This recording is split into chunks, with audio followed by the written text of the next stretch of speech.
कहानी की शुरुआत में हम डॉरेथी नाम की एक लड़की को देखते हैं जो बीटीएच कंपनी के लिए काम करती थी। वो देर रात रिपोर्टर मेल्विन से मिलने गई। पता चलता है कि बीटीएच कंपनी बहुत सारा रेडियो एक्टिव कचरा नदी में फेंक रही थी, जिससे उस इलाके के जानवरों में अजीब से बदलाव हो रहे थे और लोगों को भी बीमारियां होने लगी थीं। मेल्विन और डॉरेथी ने मिलकर सोचा कि वो कंपनी का पर्दाफाश कर देंगे, उनके बुरे काम दुनिया के सामने लेकर आएंगे। लेकिन तभी उन्होंने कैमरा में देखा कि बिल्डिंग को किलर नट्स नाम की एक गैंग ने घेर लिया था। ये एक बहुत ही गुस्सैल गैंग थी जो बीटीएच के कंपनी के लिए ही काम करती है। मेल्विन ने जल्दी से डॉरेथी को भागने को कहा और खुद चिल्लाकर गैंग का ध्यान अपनी तरफ खींच लिया ताकि डॉरेथी भाग जाए और कम से कम ये सबूत दुनिया के सामने तो आ पाएं। डॉरेथी भाग तो रही थी, लेकिन सीढ़ियों पर गैंग वाले पहले से खड़े थे, इसीलिए उसने भागने के चक्कर में रेलिंग से ही छलांग मार दी। जैसे ही वो कूद मार के जमीन पर पहुंची, उसने देखा कि उसकी हार्ड डिस्क तो टूट गई थी। उसी के अंदर कंपनी के खिलाफ सबूत थे। उधर वो गैंग वाले दरवाज़ा तोड़कर मेल्विन के ऑफिस में घुस गए और उस पर धुआंधार गोलियां चला दी। जैसे ही मेल्विन उठा, उसे दोबारा से गोली मार दी और जब वो फिर भी खड़ा रहा तो उन्होंने एक नुकीले हथियार से उस पर जबरदस्त हमला किया, जिसके बाद वो खिड़की से उड़ता हुआ नीचे जा गिरा। बाहर डॉरेथी वहां से भागी रही थी कि तभी मेल्विन की लाश उसके सामने आकर गिरी। डर के मारे उसका खून सूख गया और वो वहां से भाग गई। इसके बाद हम विंस्टन नाम के एक बौने को देखते हैं। उसकी पत्नी की मौत हो गई थी और अब वो अपने सौतेले बेटे वेड का ख्याल रखता था, पर दोनों के बीच में बहुत ज्यादा बात नहीं होती। घर से निकलते वक्त विंस्टन ने देखा कि स्पेंस नाम का एक अमीर आदमी उसकी पड़ोसन डेजी को तंग कर रहा है। वो डेजी को उसका घर बेचने पर मजबूर कर रहा था। स्पेंस ने धमकाते हुए डेजी की बिल्ली को भी उठा लिया और बोला कि मैं बाद में आऊंगा पेपर्स लेके, ठीक है, तब तक ये बिल्ली मेरे पास ही रहेगी। लेकिन फिर जाते जाते उसने डेजी की बिल्ली को सड़क के बीच में फेंक दिया। विंस्टन तुरंत दौड़कर बिल्ली को बचाने गया और तभी सामने से एक तेज गाड़ी आ गई। वो गाड़ी से टकराने ही वाला था, बस बाल बाल बचा। वेड विंस्टन से इस बात से गुस्सा था कि आपने डेजी की मदद क्यों नहीं की, कुछ किया क्यों नहीं उसके लिए। विंस्टन ने कहा कि वो अमीर लोग हैं, उनके आगे कुछ नहीं कर सकते हम। वो बीटीएच फैक्ट्री में काम करता था, साफ सफाई का। आज जोरदार अलार्म बज रहा था, लोग चिल्ला रहे थे, पर उसने ध्यान नहीं दिया। काम के बाद उसे अपनी तबीयत कुछ ठीक नहीं लग रही थी, तो वो डॉक्टर के पास गया।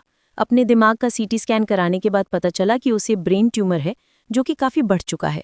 डॉक्टर ने कहा कि अब सिर्फ 1 साल है तुम्हारे पास, इस स्टेज के ऊपर सर्जरी तो कर नहीं सकते और दूसरा इलाज बहुत ज़्यादा महंगा है। विंस्टन ने अपनी इंश्योरेंस कंपनी को फ़ोन किया, पर उन्होंने मना कर दिया कि वो इलाज का खर्चा नहीं उठा पाएंगे। ये सुनकर विंस्टन पूरी तरह से टूट गया। उधर बीटीएच कंपनी का मालिक रॉबर्ट गुस्से से आग बबूला हो रहा था, क्योंकि उसकी कंपनी के शेयर गिर रहे थे। उसके इलीगल गैंग्स को पैसा देने वाली बात मीडिया में उछल रही थी। साथ ही कई लोग बोल रहे थे कि वो रेडियो एक्टिव कचरे को यूं ही नदियों में फेंक रहा है। उसका भाई फ्रिट्ज कंपनी का सिक्योरिटी हेड था और वही किलर नट्स नाम की उस गैंग को कंट्रोल करता है। रॉबर्ट ने टीवी पर देखा कि डॉरेथी अभी भी जिंदा है, तो उसने गुस्से में टीवी तोड़ दिया। उसने फ्रिट्ज से कहा कि सबसे पहले उस लड़की को पकड़ो, उसके पास सबूत है हमारे खिलाफ। जल्द ही फ्रिट्ज गैंग से मिलने गया और कहा कि जल्द से जल्द मुझे वो लड़की चाहिए। जिसके बाद गैंग वाले जल्द ही डॉरेथी के घर में घुस गए। उन्होंने अंदर बहुत तोड़फोड़ की, लेकिन वो नहीं मिली। डॉरेथी सामने वाली बिल्डिंग के पीछे छुपी हुई ये सब कुछ देख रही थी। सभी गैंग वालों के जाने के बाद वो अपने घर आई।